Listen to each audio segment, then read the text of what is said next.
Assalaamu calaykum. Ku soo dhawaada muuqaal aan ku qaadaa dhigayo macluumaad iyo xaqiiqooyin kooban oo ku saabsan wadamo kala duwan oo caalamka ku kala yaala. Qaaradda Afrika ee ka kooban in ka badan 50 wadan ayaa waxaa jira hal wadan oo kaliya oo luqadda Isbaanishka looga hadlo. Sidoo kalena ku hadal kaliya maahe waxay ka tahay luqadaasi mid ka mid ah luqadaha rasmiga ee wadanka looga hadlo ama official languages waxa loo yaqaano. Saddex luqadood oo luqadaha rasmiga ah ayuu wadankaasi leeyahay: Spanish iyo Portuguese iyo Faransiis. Saddexda luqadood ayaa wadankan ka ah luqadaha rasmiga ama official languages waxa loo yaqaano. Wadankan aan ka hadlayno waa Equatorial Guinea oo carabi ahaan lagu dhaho Guinea al-Istiwaaiya. Juqraafi ahaan wadankan wuxuu dhacaa ama uu ku yaalaa bartamaha Africa, Central Africa iyo wadankani ku yaalaa, wuxuuna u dhaxeeyaa labada wadan ee la kala yiraahdo Cameroon iyo Gabon. Caasimadda wadankan magaceedu iminka waa Malabo, laakiin magac hore ayay lahaan jirtay oo la yiraahdo Santa Isabel, waxaana u bixiyay Isbaanishkii wadankan gumaysan jiray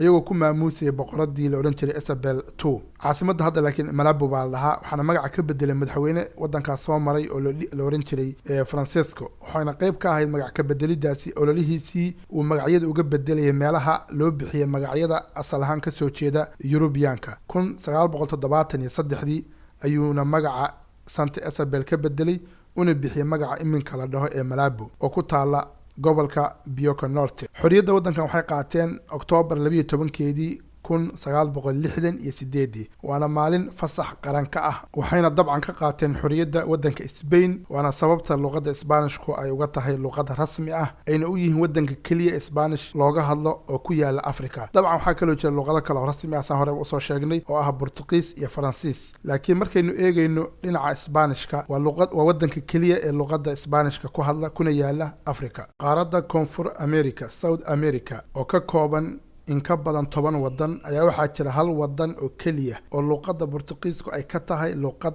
rasmi ah ama official language waxa loo yaqaano. Wadankan aan ka hadlayno waa wadanka ugu weyn Koonfurta America ee loo yaqaano Brazil, taas oo ka dhigaysa Brazil wadanka ugu weyn ama ugu ballaaran ee ku hadla luqadda Portugiiska guud ahaan caalamka oo dhan. Xitaa wadanka ay luqadiisa ku hadlayaan ee Portugal ayay ka weyn yihiin kana dad badan yihiin. Sidoo kale Brazil waxay ku jirtaa 10 wadan ee caalamka ugu dadka badan. Juqraafi ahaan Brazil waxay dhacdaa ama ku taalaa saan hore u soo sheegnay Koonfurta America, wuxuuna xad la leeyahay wadanka Brazil dhammaan wadamada ku yaala Koonfur America marka laga reebo Chile iyo Ecuador. Kaliya Chile iyo Ecuador baan xad la lahayn Brazil marka la joogo South America, inta kale xad bay leeyihiin. Caasimadda wadankan iminka waa Brasilia, laakiin wadanka Brazil waxaa soo maray 2 caasimadood oo ka horreeyay tan hadda. Mid waa caasimadii la oran jiray Salvador 1549 ilaa laga soo gaaro 1763.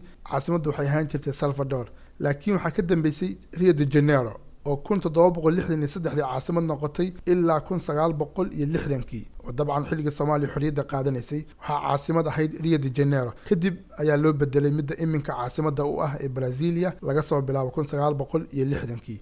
xorriyadda waxay qaateen Brazil 7 Sebtembar 1822 oo laga joogo in ka badan 200 oo sano, waxayna dabcan xorriyadda ka qaateen United Kingdom of Portugal, wadanka Portugiiska oo dabcan luqadiisuna ay sidaas ku noqotay luqad official ka ah wadanka Brazil. ugu dambeyntii waxaan marnaba la ilaawi karin oo khasaba in la xuso marba haddii Brazil la soo qaaday in la sheego in Brazil yihiin wadanka ugu badan ee ku guuleystay koobka adduunka. World Cup-ka wadanka ugu badan ee ku guuleystay waa Brazil, 5 mar ayay ku guuleysteen, halka Germany iyo Talyaaniguna ay kaalinta labaad fadhiyaan dhinaca ku guuleysiga, taasoo ka dhigan inay 4 mar qaadeen, halka Argentina ay qaaday 3 World Cup oo mid ka midna uu yahay kii ugu dambeeyay ee lagu qabtay wadanka Qatar 2022.